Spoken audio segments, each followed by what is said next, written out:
everybody. Mark Levin here. Our number, 877-381-3811. 877-381-3811. Boy, we have a full plate. A full plate.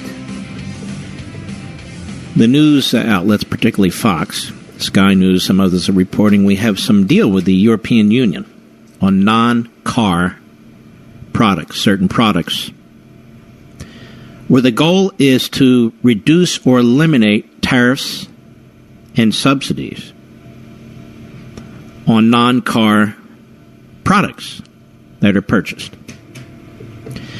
And the way Sky News reports it, Donald Trump has hailed a very big day for free and fair trade after reaching a deal to avert a full-blown trade war with the EU, following talks with the European Commission President Jean-Claude Juncker.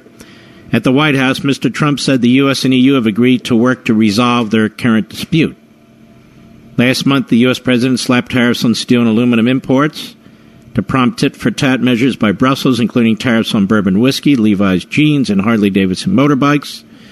Mr. Trump had warned of retaliatory action on EU car makers. In a bid to de-escalate the quarrel, Mr. Trump said he and Mr. Juncker had agreed to work together towards zero tariffs, zero non-tariff barriers, and zero subsidies. Now, Mr. Producer, zero tariffs, zero subsidies. Who has been preaching this?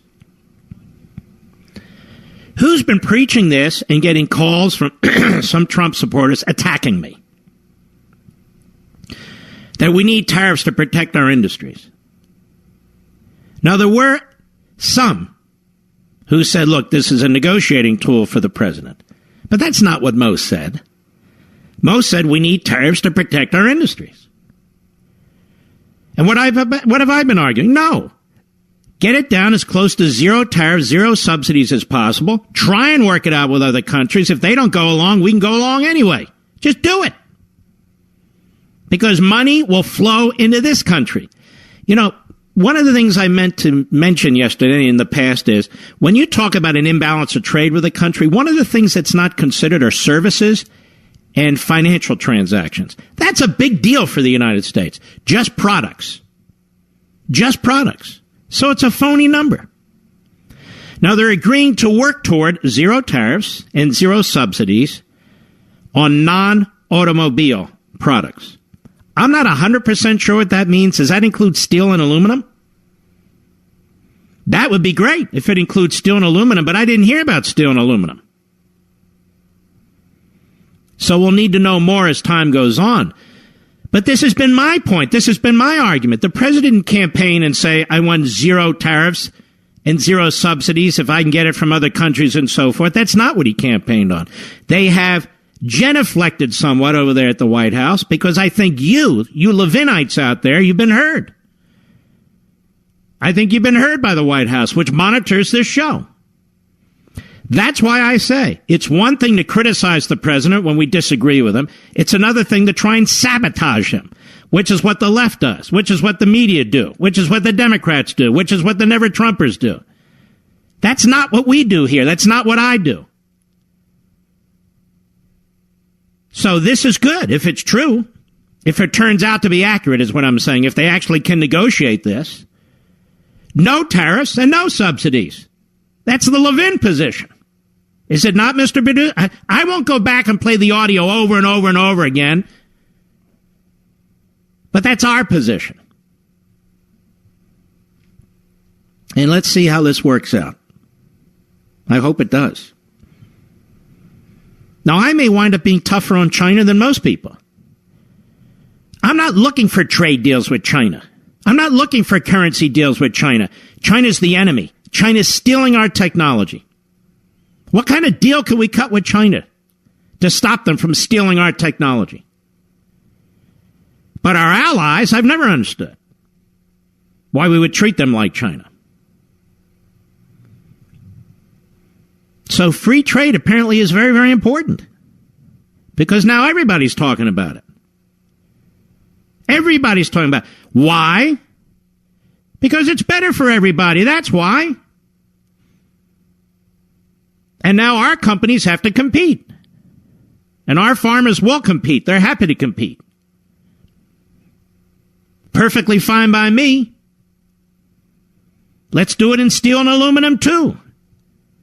Let's remove all of our tariffs and subsidies. Well, only if the other guy does it. Well, we should try and ask the other guy to do it, but if they don't do it, they don't do it. Then more and more money will flow into our country. Money, finances, which doesn't even count towards the quote-unquote imbalance of trade. Anyway, we'll see how this develops over time. I hate getting into this stuff with this Michael Cohen and the tape. I hate it when the pseudo-media drives the agenda, but I've heard so much misinformation and disinformation and ignorance when it comes to our federal campaign laws and whether Trump is on the hook for violating our campaign laws. He's not even close to being on the hook for violating our campaign laws. I had Bradley Smith on this program a few months ago, the former chairman of the Federal Election Commission. He wrote a beautiful piece in the Wall Street Journal. He spoke at length to us. And he's coming back at the bottom of the hour so we can go through this yet again. You can have a non-disclosure agreement. I've been saying this now for months with Stormy Daniels or anybody else. A non-disclosure agreement is not hush money. A non-disclosure agreement is not illegal. A non-disclosure agreement, even in a campaign, is not a campaign violation. And in no circumstances is it criminal. This entire issue is another shiny object. It's another phony issue. That CNN, they got the tape, obviously from Lanny Davis. When you see Lanny Davis, there he is. Ambulance chasing slip and fall lawyer. That's right, Lanny. Every damn lie the Clintons ever told, Lanny defended. So now he's there, Michael Cohen's lawyer, trashing the president. This guy, Michael Cohen, what a sleazeball. I never spoke to him in my life. I never communicated with him in my life. What a sleazeball. You're taping your client, apparently repeatedly. He's got a dozen tapes. What are you going to do with the tapes there, counselor? You're going to use it against your client? Incredible.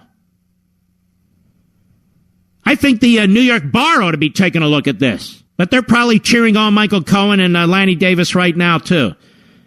You know, Cohen could turn on Trump. Well, who cares if he turns on Trump? A non-disclosure agreement with a payment is legal.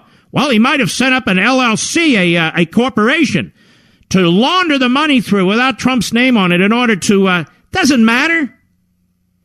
You're not laundering money. There are LLCs all over the place.